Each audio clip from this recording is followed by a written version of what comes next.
Hello and good afternoon, evening for those of you on the East Coast. Welcome to today. We're going to talk about tools for teaching math at a distance.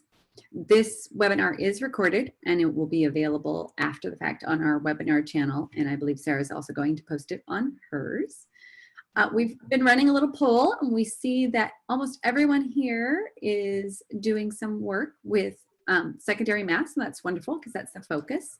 The principles will trickle down to elementary math, but our focus for today is secondary math. I'm going to go ahead and end the poll now. Before we begin, just a few housekeeping items, and I've shared our poll there. First, this is webinar style. We can't see you. Doesn't matter if you're wearing your pajamas or the cat's on your head. We can't see you. You can be as comfortable as you wish. We also can't hear you. There is a chat that is wonderful for attendees to communicate with each other. It often gets too busy, too fast for us to keep up with. We ask that you post any questions you have for Sarah or I to the Q&A. So that will be on your screen. It'll say Q&A. You'll post your question there and we'll go through and answer those. Today's format is Q&A will be open during the whole time, so you can post questions as you go. We're going to start with a recording Sarah made earlier about tools for distance learning, and then we'll have live Q&A at the end. This means we can answer questions as the video plays. So we're going to go ahead and get started. I'm Mary Omeg. I'm one of the co-founders of Boom Learning, and I'm going to let Sarah introduce herself, and then we'll start the video. Sarah, go ahead and introduce yourself.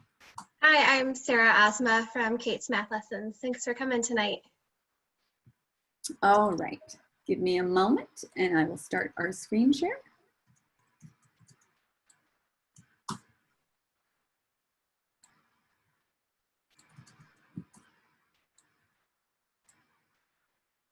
Hi everyone, thanks for joining our webinar tonight on tools for teaching math at a distance. First, I just want to say thank you to Mary and her team at Boom tonight's webinar. Our agenda tonight is going to just wasn't sure it was sharing the sound. Hi everyone, thanks for joining our webinar tonight on tools for teaching math at a distance. First, I just want to say thank you to Mary and her team at Boom Learning for hosting tonight's webinar. Our agenda tonight is going to look like this. First, I'll tell you just a little bit about myself. We'll look at some options for math instruction at a distance, a couple different activities that you can use digitally with your students, and then we'll have a time at the end for some question and answers. So first, just a little bit about myself. My name is Sarah, and I'm the creator of katesmathlessons.com. I named my website after my daughter, Kate. I have over 10 years of experience teaching math at the middle school and high school levels. I've taught in traditional brick and mortar schools. I taught at an alternative high school for at-risk students, where students were physically in my classroom, but my course was delivered online. And then I also taught online for virtual school. My goal with tonight's webinar is apparently a small technical difficulty. To try to show you a few give me a moment. I'm going to get that restarted. And to show you resources that already exist that you can use as they are. Sometimes the screen share in Zoom kind of gets it partially right. So I'm going to start us from scratch. I apologize. Hopefully this time everything will work correctly from the beginning. It added sound, but then it chose to not keep advancing and it paused it for us. Here we go. Hi everyone, thanks for joining our webinar tonight on tools for teaching math at a distance. First, I just want to say thank you to Mary and her team at Boom Learning for hosting tonight's webinar. Our agenda tonight is going to look like this. First, I'll tell you just a little bit about myself. We'll look at some options for math instruction at a distance, a couple different activities that you can use digitally with your students, and then we'll have a time at the... Sorry, it's a little glitchy tonight. We've got the new software. Zoom has updated their software and it looks like they've changed a little bit of the behavior. So we're going to try one more time.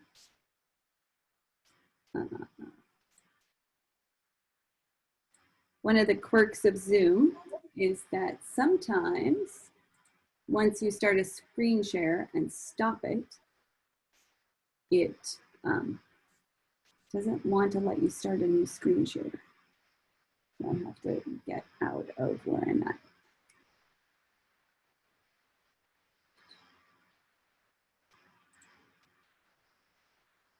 The joys of our Wednesday night or Thursday night. Okay, I believe we're all good. We're going to begin again. For some question and answers. So first, just a little bit about myself. My name is Sarah, and I'm the creator of katesmathlessons.com. I named my website after my daughter, Kate. I have over 10 years of experience teaching math at the middle school and high school levels. I've taught in traditional brick and mortar schools. I taught at an alternative high school for at-risk students, where students were physically in my classroom, but my course was delivered online. And then I also taught online for virtual school. My goal with tonight's webinar is not to give you an exhaustive list of resources, but to narrow it down to try to show you a few that I think will be helpful for you, and to show you resources that already exist that you can use as they are, and ones that you can edit or create your own. First, let's look at some options for math instruction at a distance. I've created lots of free lessons at katesmathlessons.com that you're welcome to use with your students. I've got lessons from pre-algebra up to algebra 2. A lot of those lessons have short videos with examples and some practice quizzes with instant feedback. So those are all free if you want to use those with your students. The next resource I want to talk about is called Edpuzzle. Edpuzzle allows you to take a video and to make it interactive. You can use a video that you've made yourself or one that you found online, maybe on YouTube or Khan Academy. When I'm in the physical classroom teaching new material, I take breaks. I stop and ask students questions. I give them problems to try on their own, and then we check back together as a class to see how everyone did. And what I like about Edpuzzle is it allows you to sort of replicate that same experience that you used in the physical classroom. So Edpuzzle allows you to insert pauses or breaks in a video and to add in your own questions that students have to respond to before.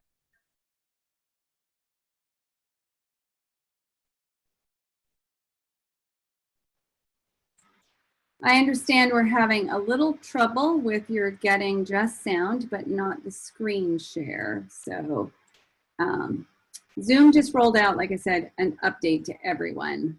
And I don't know if they worked out all the bugs yet. So we're getting to be experimental here. We're going to pause the share, and then I'm going to resume the share, see if that corrects it. I can continue on. So I'm going to share my screen with you and show you what an Edpuzzle looks like and show you how to create your own. So with Edpuzzle, you can use other Edpuzzles that teachers have created. So you can search over here on the left for other Edpuzzles, and you can search for the topic that you're working on and see if there's already an Edpuzzle that exists, or you can make your own. So I'll start by showing you an Edpuzzle that I made just as an example for you. Students will see the video that you've inserted, and then they'll see this is their to-do list over here. And I've just put in one question just to show you what it looks like for a student. If you look down here where this little raindrop is, that's where the pauses will be in your video. So students will hit play. The video will play until it hits that spot where you've inserted your question or your note, and the question will show up over here for students. So I made this a multiple choice question: which operation will undo addition? They click which one they think is correct, and then they hit submit. If they want to re-watch that section of the video, they can re-watch it again if they need a little extra help. So they hit submit, and it shows them whether their answer is right or not. They hit continue, and then the video keeps playing. One other thing that I want to show you is that if I scroll down here, you can see that there are already 428 other video versions that use the same one-step equations video that I've made. So before you make your own Edpuzzle, I would search for that video and see if there's already one that exists and save yourself some time. So you can search here and type in the topic that you're looking for, or if you have a specific YouTube video that you're going to use, plug that in and check first to see if there's already an Edpuzzle that's been made with that video. To make your own Edpuzzle, you'll want to be where it says My Content, and you can click Add Content if you want to upload a video from your computer or from your Google Drive. I'll show you how to make one using a YouTube video. If you click here on YouTube, you can search here for a specific video, or you can just type in a link of a video that you already know.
Thank you for letting me know that it froze. Let me get that going again.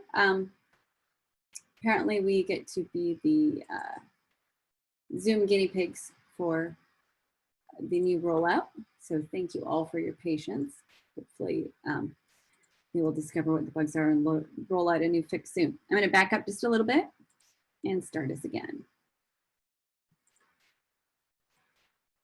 From your computer or from your Google Drive. I'll show you how to make one using a YouTube video. If you click here on YouTube, you can search here for a specific video, or you can just type in a link of a video that you already know. So I've put in a link to a video on factoring quadratics. So when you're making your own Edpuzzle, you could just drag this circle here to wherever you want the pause to be in the video. So you can, watch it yourself and then pause in an appropriate place. And then you go up here to where it says questions, and you can choose multiple choice. Those are graded automatically. Open-ended, which you would have to grade manually, or you can just put a note in if you want to say, hey, don't forget to write this down, or just, write a little note to students that way. So if you choose multiple choice, you just type your question in here, and then your answer choices are down here. You can adjust correct this way. You can add additional answer choices.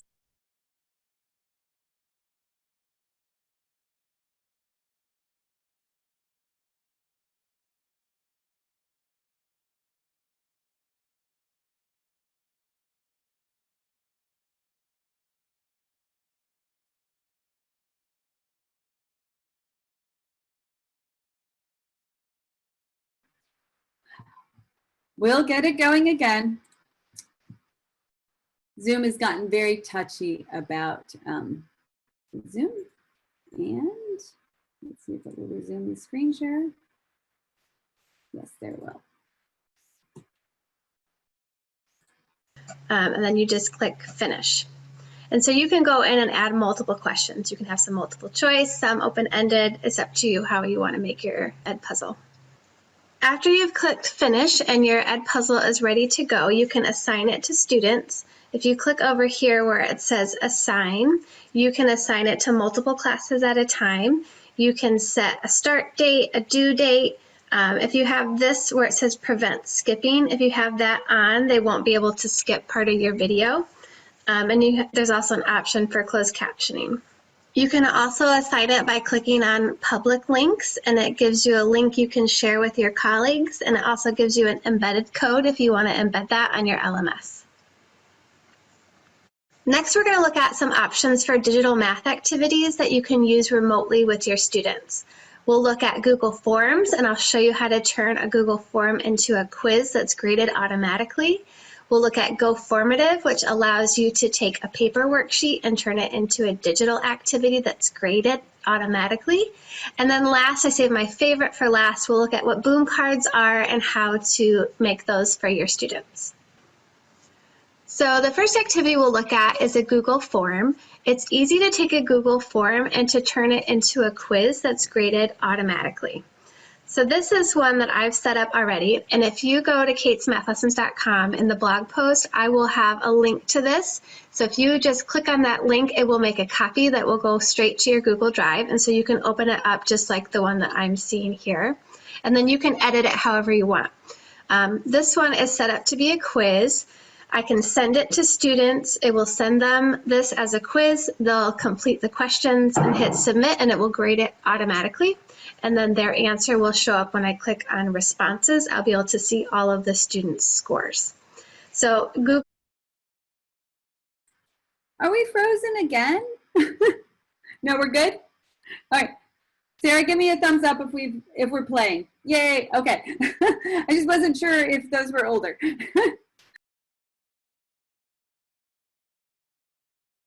Can I have my attendees say, video is, currently I've got the video paused, but was it playing right before I paused it? Yes, okay.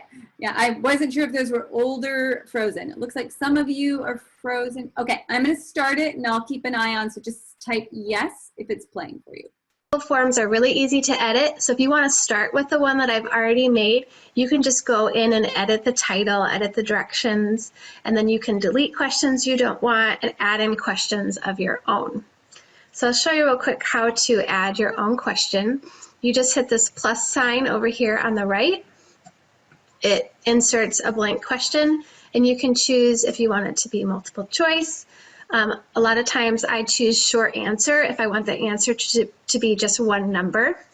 You can do check boxes if you want them to check multiple answers. You could pick file upload. Say you wanted students to upload a picture of their work. You could do that as an option. So Google makes it easy. They've got lots of choices. You can customize your quiz to meet the needs of your students. And then you'll click on answer key, and then you just mark what the correct answer is.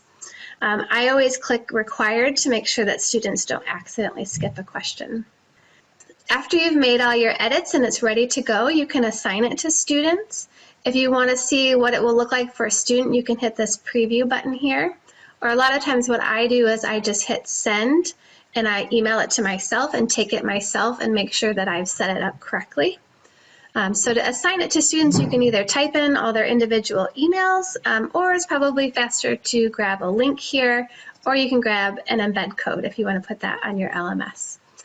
I wanted to also point out that math questions are sometimes hard to type out, especially if they involve exponents or radical signs, things like that. They're hard to type out the question. So one way around that is I just use the question as an image instead of typing it. So you can use your favorite program if you have a program you use to type out your math problems, or you could just handwrite it and take a picture of it and insert it that way to get around that. The next type of digital activity I want to talk about are called formatives. Formatives are at goformative.com, and you can sign up for a free account. You can use an unlimited number of formatives, so you can use ones that were made by another teacher, or you can have up to 20 uploads with the free account. So the great thing about formative is it lets you take what you probably would have used as a paper worksheet in the physical classroom and turn it into a digital activity that you can use remotely with students. So you can upload a worksheet as a PDF, or if you don't have it saved on your computer, you can just take a picture of it and upload it as a picture. So you can start by typing in your topic and see if there's a formative that's already been made that you want to use. Or if you want to make your own, you can click on New Formative, hit this plus sign, and then if you have it saved on your computer, you can upload it as a PDF or a document or a Google Doc. If you don't have that, you can just take a picture of it and then upload it as an image. So I'll show you one that I've already uploaded. This systems of equations. So I've just uploaded a worksheet that I would have used in the physical classroom, and I want to still be able to use it remotely with my students. So I have the worksheet up here, and what I can do is I can click anywhere I want on this worksheet to add in questions. So I'm going to go over here by number 1 and just click anywhere near number 1, and I can add in all sorts of things. I can embed something, I can add images, text, video. So this would be a great way if you want to add in a short video with instructions for the worksheet. You could do that here, or if you want to add in like a lesson video before they do the assignment, this is a great way to do it through Formative. So for this example, I'm just going to click on multiple choice question. It'll pop up on the right-hand side, and you can just say something like solve number 1. You don't need to retype it. You put the number 1 by question number 1 on the worksheet. And then you can type in possible answers if you want to give students multiple choices. Or if you wanted to say on number 2, instead of making that one multiple choice, you could just make it a short answer one where they have to type in the answer. So you could just say solve number 2 and then type in the correct answer here. Another feature that I like about Go Formative is the show your work option. If you look here when you add, you have this option over here on the right to show your work. And that will pop up a whiteboard for students that they can write on. So if they've got an iPad, they could just write right on there to show their work, or they can take a picture of their work and upload it as an image. Another good thing about it is that you can edit the background. So say it's a graphing question, you could add in your own picture of a blank graph, and then students could use the pencil tool to draw in the points or draw in the rest of the graph. Just one last note about Go Formative. If you're uploading a worksheet that you've purchased somewhere, say on Teachers Pay Teachers, just make sure you have the proper permissions before you post it online. We just want to make sure that we're sharing work in a respectful way and a legal way. The last thing I want to talk about are called boom cards. If you're not familiar with boom cards, you need to test them out to see how they work. They are essentially digital interactive task cards where students get immediate feedback on their answers. So I love them because they're so interactive, they're graded automatically. You can sign up for a free account at boomlearning.com, or if your school is closed due to COVID-19, you may be eligible for a free Ultimate account. The Ultimate account comes with some extra features like student reports, and with the Ultimate account, you can create an unlimited number of your own boom decks. So I think the easiest way to understand boom cards is just to show you a couple that I've made to show you how they work. This is an example of a deck of cards that I've made on graphing inequalities. So it's just a multiple choice question that I made, and you can see that if the student clicks the wrong answer, it marks it as incorrect, and then it lets them try again until they get the correct answer. So once they click the correct answer, it marks it as correct, and then it moves them forward to the next card in the deck of cards. This is just another multiple choice question, and you can see if I mark the wrong answer, it marks it incorrect. As soon as I choose the correct answer, it moves it forward. So those are just some examples of multiple choice questions that you can make. You can also make what's called a fill in the blank question. So this is a deck of cards that I made on the distributive property, and it has 2 empty boxes here where students just type in the answer. So I'll show you what it will look like. Say a student gets part of the answer right, it will mark which part of the question is correct with blue, and then if it's in red, that means they need to correct it. And then once they type in the correct answer, it moves them forward to the next card in the deck. Here's another example of a fill in the blank question. Here they have to find the circumference and they type in the answer. And the nice thing about boom cards is you can program it to accept more than one answer. So in this case, I have it set up to accept an answer if they use the pi button on their calculator or if they use 3.14 for pi. So you can set it up to accept multiple answers, and I will show you how to do that in just a minute. My favorite feature of boom cards is what's called a drag and drop question. So you can make items movable. So I've set it up so students can move these symbols and they can drag them into a certain area to be marked as correct. So here you can see that if I drag the wrong symbol, it moves it right back, and then I can try again. It's also great if you want to do like a matching activity. So here in this one, they drag the term to the correct graph. If they move a term to the wrong one and hit submit, it will just move it back until they get it correct.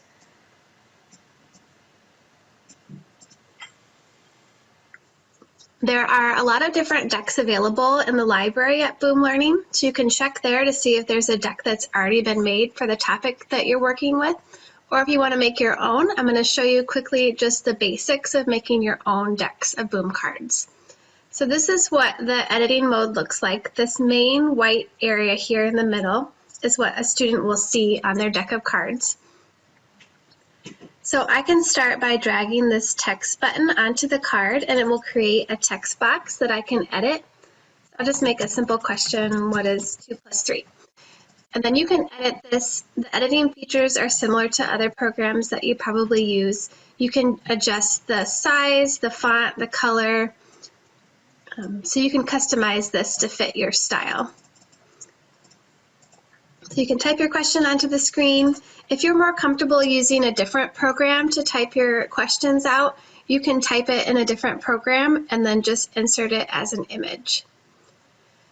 So I'll show you how to do a multiple choice question. I had a report that the audio froze. I just paused it. Was it frozen for anyone else? Just type, it was fine. Okay, I'm gonna go ahead and resume it then. It might be that some of you are also experiencing challenges with the new Zoom rollout. When we deliver this video as a webinar, part of the reason I do recorded video is so that if Zoom is having a not an ideal day, I just drop the original video into my webinar recording. So you'll be able to see it completely uninterrupted when we post it up on our webinar channel. I'm about to resume it now, so you should be seeing it playing. First, you just drag the multiple choice button onto the card. The default is to have 4 possible answers, but you can delete some, add extras. You can customize this as well. The option that says correct is where you want to type in the correct answer, and then you want to type in possible wrong answers in the other boxes. The default is to show these answer options to students in a random order, but you can change that down here where it says randomize items. You can just unclick that if you want to. To see what it will look like for a student, you just click on preview. So this is what a student will see. They'll see your question here, and then you'll see the possible answers here. If they click on the wrong answer, it will mark it as incorrect. And as soon as they click on the option that you've marked as correct, it will accept it and it will move them forward to the next card in your deck. So that's a multiple choice option. To add a fill in the blank question, I can go over here and add another card. I'm going to type the same question just to show you how it works. So this time, instead of giving them choices, I'm going to just have them type the number into the box. I'm going to make this just a little bit larger. To add a fill in the blank option, you drag the fill in the blank button onto the card, and you can adjust the size of the box that students type in. To program it to accept the right answer, you just double click on it, and then you just type in the answer that you want students to type in, and you hit submit. If you want it to accept more than one answer, you can do that again and hit submit again, and it will accept more answers. And then you can change the font and the size, all of that as well. So now when students look at this card, instead of having choices to click on, they have to type in the number. So if they type in a number that you haven't entered, it will mark it as incorrect. And as soon as they type in the number that you've programmed, it will accept it as correct and move it forward.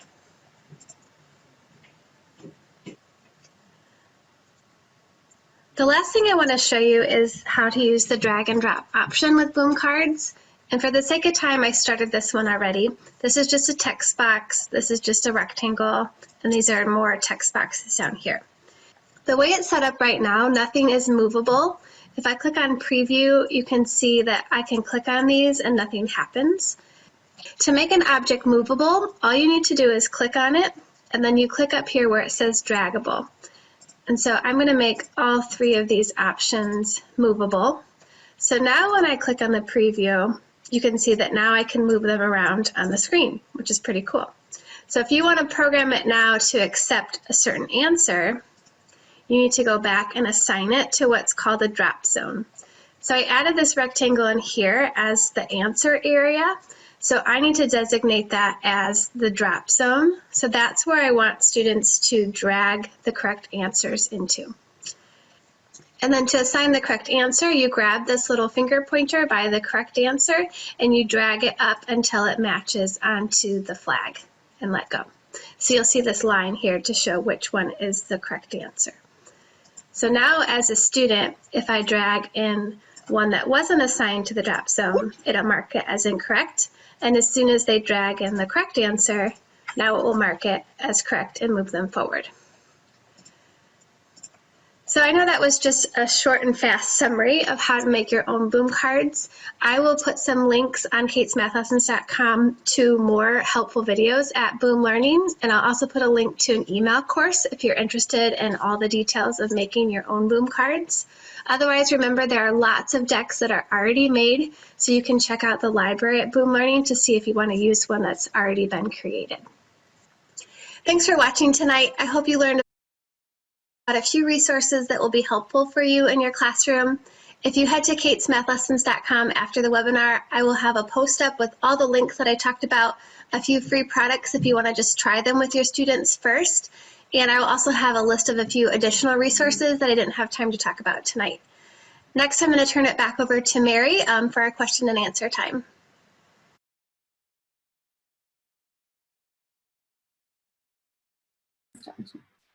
Thank you, everyone, and thank you especially for being so patient this evening.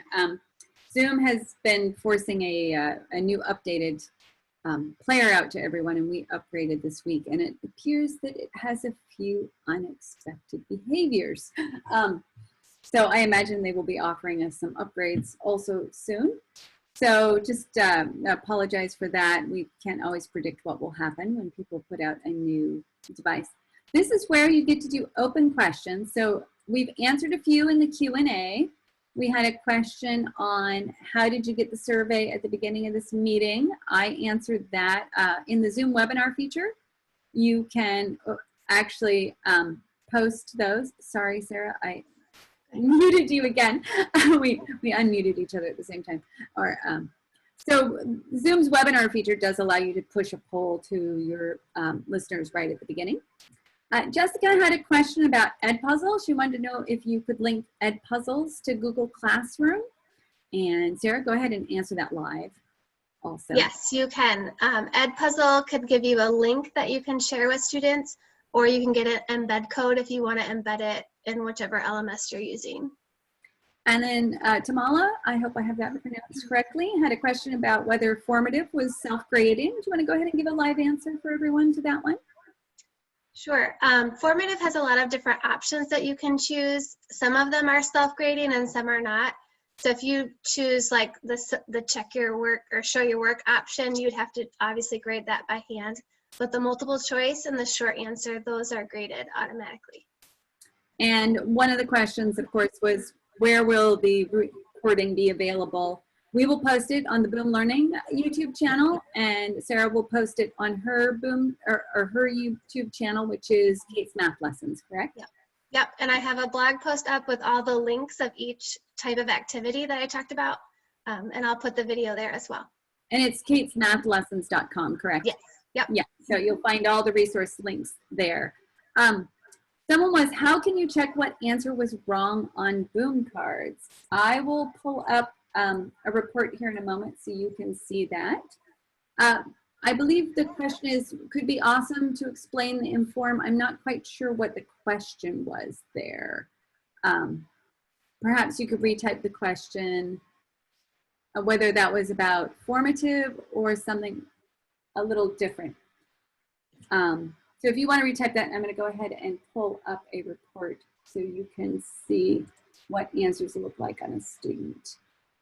I just have to put my correct stuff up here so you don't have to see all the details. All right, I'm going to go ahead and share my screen now.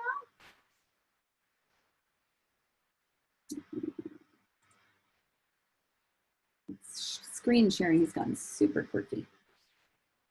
All right, so on my screen here, I'm currently in the reports tab. So I picked this one because in reports, I can choose a couple different reports. I only have data for one student here.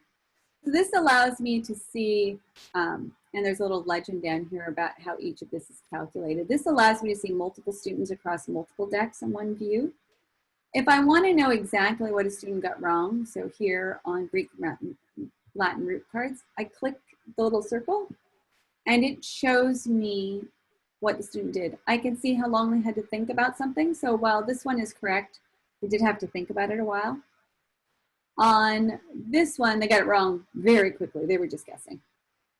Same here. So sometimes you can tell the students are just guessing. They really have no idea. Whereas here, yeah, so on all of these, I can tell the student just does not know what all the content that was gotten wrong.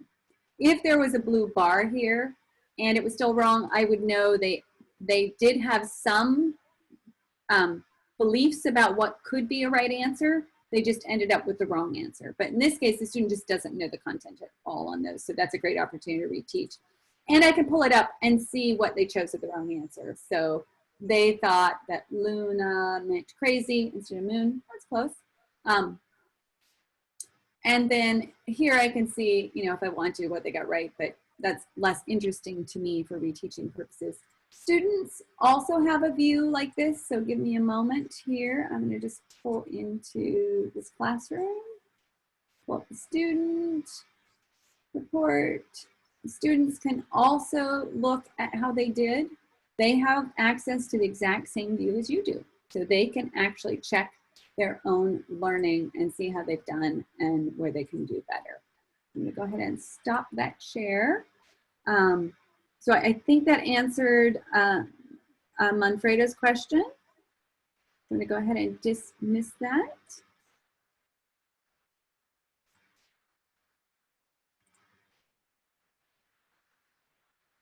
And I think we got all of those. Yay.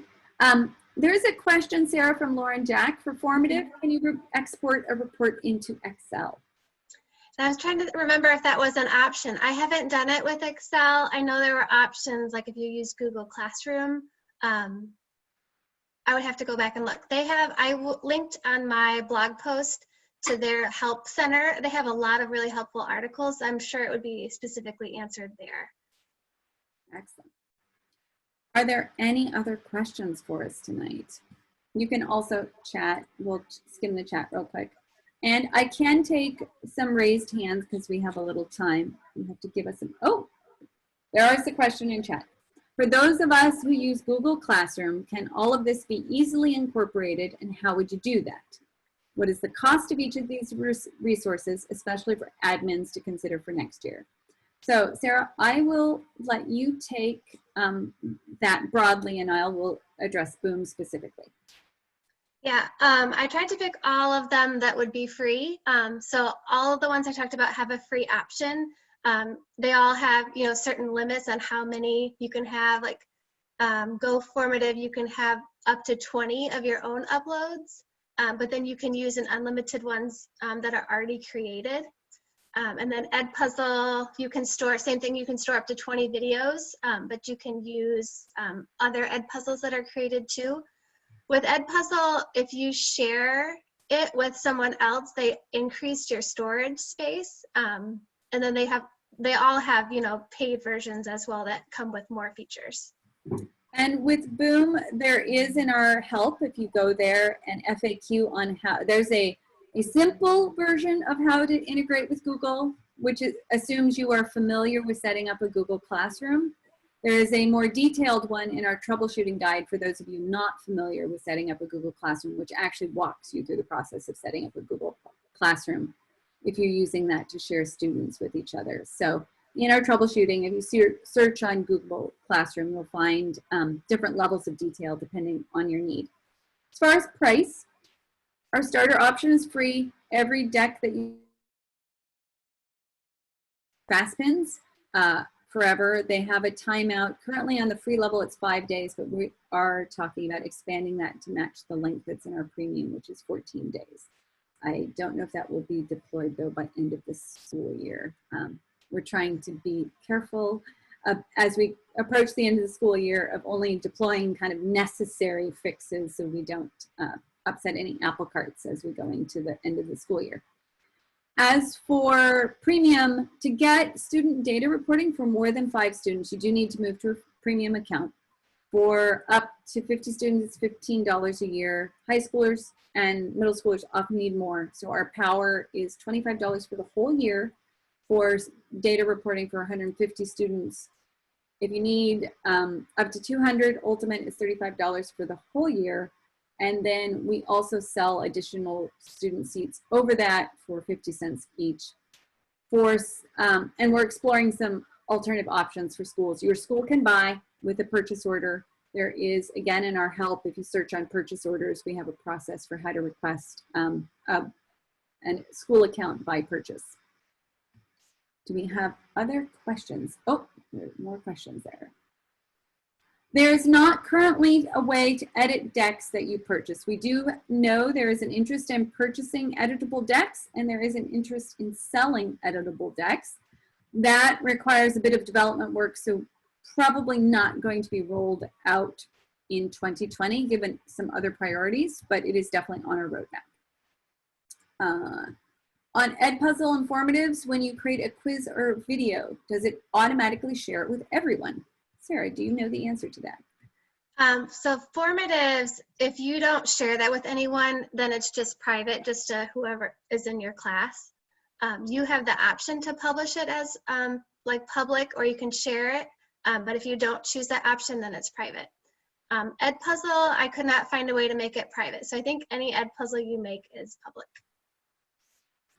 And that's something to be very aware of, because schools have different privacy requirements. So do make sure you're checking in with your school about what's allowed and not allowed. Some software is not allowed in schools because it doesn't meet school privacy requirements.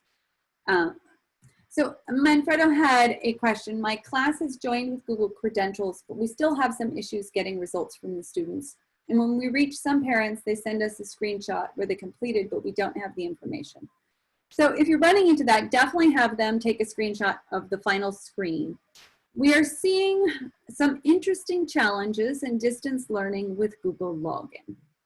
Google has a tendency to decide how you're going to log in. If siblings are sharing a device, sometimes things don't get logged in correctly.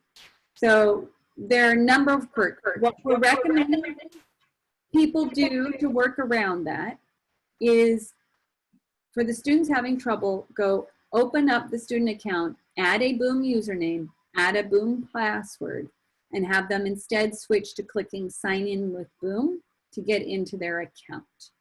And we do have the instructions on how to do sign in with Boom in our help. So again, it's find the student user, add a username, add a password, and instruct them to do sign in with Boom instead of sign in with Google. Because we've encountered Google will just choose how to sign in. It's arbitrarily when there's more than one Google account associated with a device.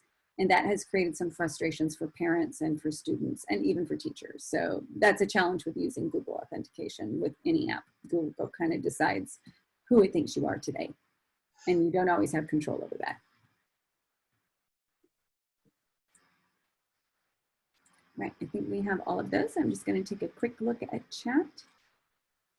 Can you record instruction? If you have Power Membership, I think that's a question about, can you create with sound? Not currently. We are looking at introducing a new product that will be between Power and Ultimate that includes sound. We've been inspired to do this by the needs of schools who don't really need publishing, but they do want to create with sound. I don't have a timeline on when that's going to be rolled out, but currently your only option is Ultimate if you need sound. Incognito will not be a solution for the login issue, because then Google doesn't know who you are. Google has to know who you are to log you in.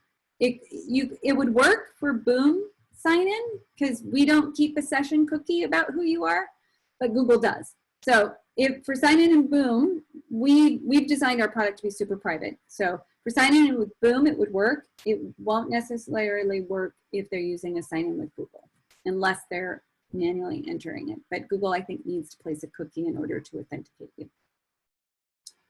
All right.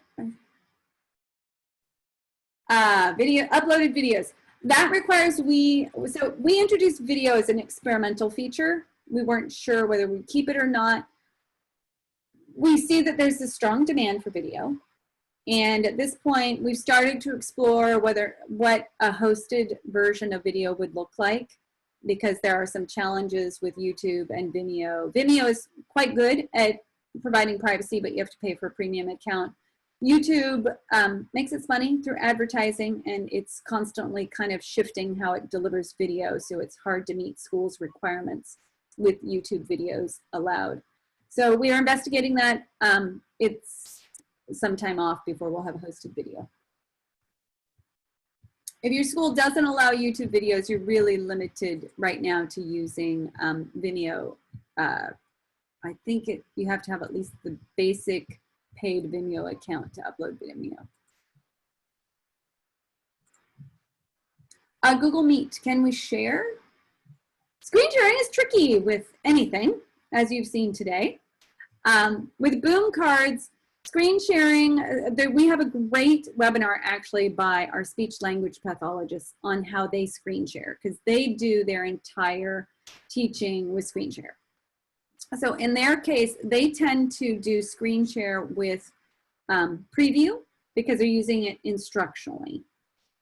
If you want the student to interact with the deck and you want to see the results, it's actually ideal to have the student share to you and not the other direction, because most screen sharing apps provide only limited equivalencies. So for example, Zoom lets you equate a mouse click, but it doesn't have an equivalent of click and drag. So drag and drop isn't screen shareable from the student back to the teacher if the teacher's sharing out to the student.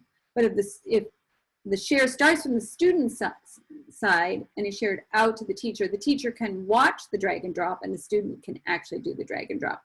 So again, screen sharing is unique to each platform. You really need to spend some time in the FAQs for your platform to see what it has enabled and what it does not enable. All right. And thank you for the compliment about Boom for remote learning. Another thing I want to suggest, I don't know how many people have tried this for remote learning, especially for group session. Do assign the deck to the students, have them play it during the group session, and go to our reports window that I was in earlier, and there's a little button called Go Live. And it will feed you the students' data live as they're practicing, so you can see who's making mistakes and how they're doing. So Go Live might be an option for some remote sessions where you're doing a small group and you want to intervene there. I'll come back to you, Manfredo. I'm going to double check if there are any others over here. This one, Christina wanted to know if you could embed them in Canvas. Canvas is tricky, so is Teams, because they have rules about links. So you need to check with your IT group about enabling the Boom links. We do know there are some challenges. We do have our, you would use the hyperplay link or the fast pin link and put it in there, but you might need to check in with your IT department about what they have, what switches they need to flip if you can't use it right off the bat, because they might have to alter some switches for you to be able to do that. Schoology is the same. The hyperplay link and the fast pin link that's available below the short pin that's generated were both created so you could paste those into any LMS that allows you to add a link and assign via link. So you just paste the link in and it's a go. But again, in some school IT systems, they're going to need to whitelist boomlearning.com as an allowed destination for a click out from the LMS for safety. Right. I think we've got all of those. Oh, I think, so there was a question about what feature needs on decks. I believe this is a seller related question. Sellers have this option to customize their store, and they have a featured tab where they can go and identify certain decks as featured for them. Kate, do you use that? Yeah, I think I Is your need to update it. Is your store handy Let me see. to share? I know Melissa Bennett uses it heavily.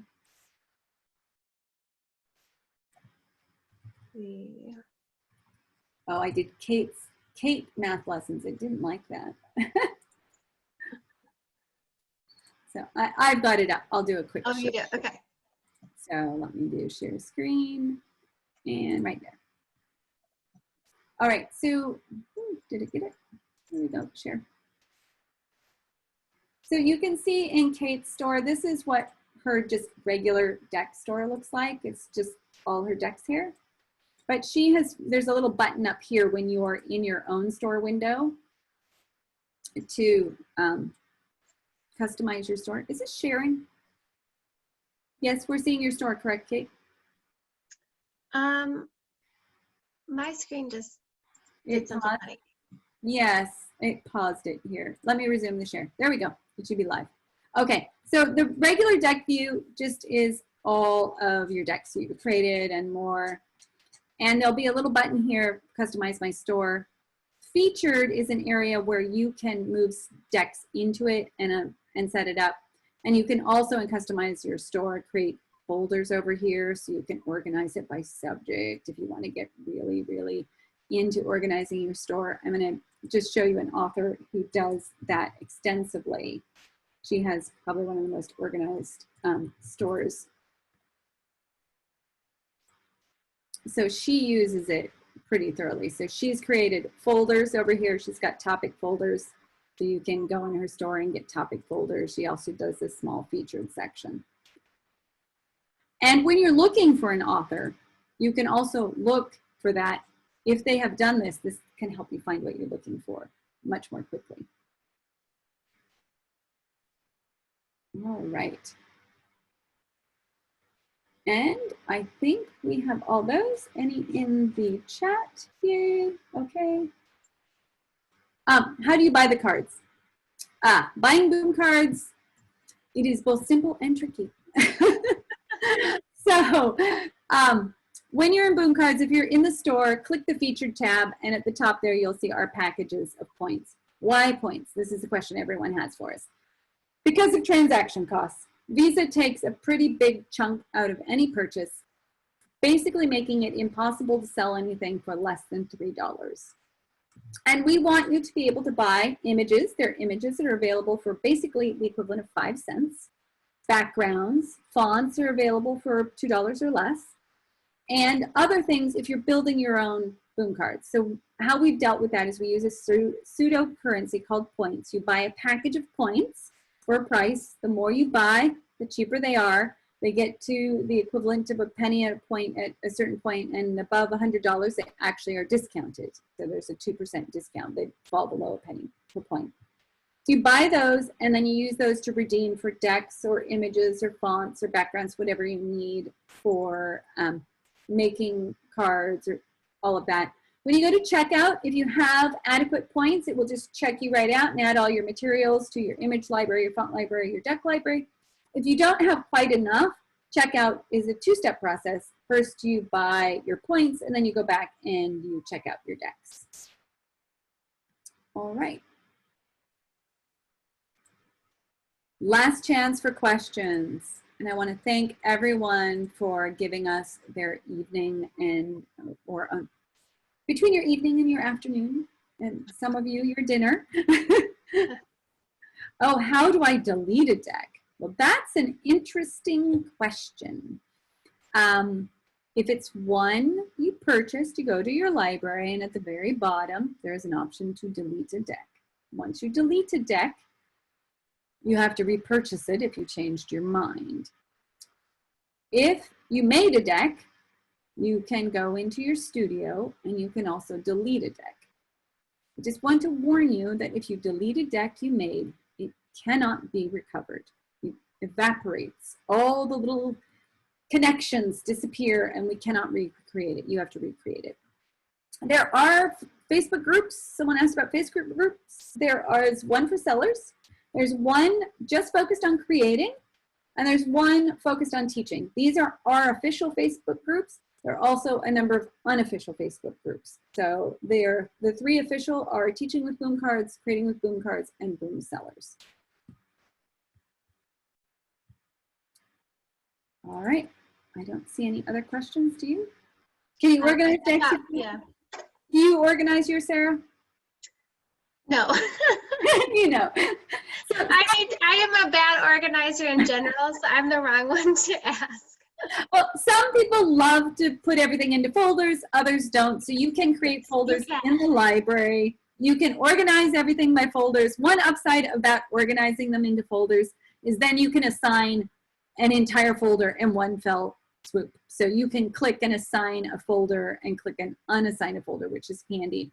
We don't yet display those folders to students. We've really talked a lot about, we know it's a requested item, and to have student folder views. We've talked a lot about whether those should mirror the teacher folders or whether there should be a separate student folder view. We really think we're probably leaning towards the latter because students also have multiple teachers. So we have to explore, like, how does a student manage folders in a world where they may have 3 or 4 or 5 or 6 or 7 teachers. If they have special needs, they might have 10 different people they're dealing with. And whether we should do kind of virtual subject-based folders by teacher. So there's a lot of design thinking that goes behind delivering folders to students, which is why it hasn't been delivered yet. And we'll certainly incorporate people as we get closer on doing that. All right, we have some wonderful thank yous to you, Kate, for doing the tutorial. And I have a link to an email course that I offer for making your own, if you want to make and sell your own boom decks. Yes, and I've heard wonderful things about your course. Thanks. All right, thank you very much, Sarah. Thank you everyone who joined us. Thanks for having me. And it usually takes me about a week to get the video processed, so look for it in about a week. Thank you all. Okay. Thanks, everyone.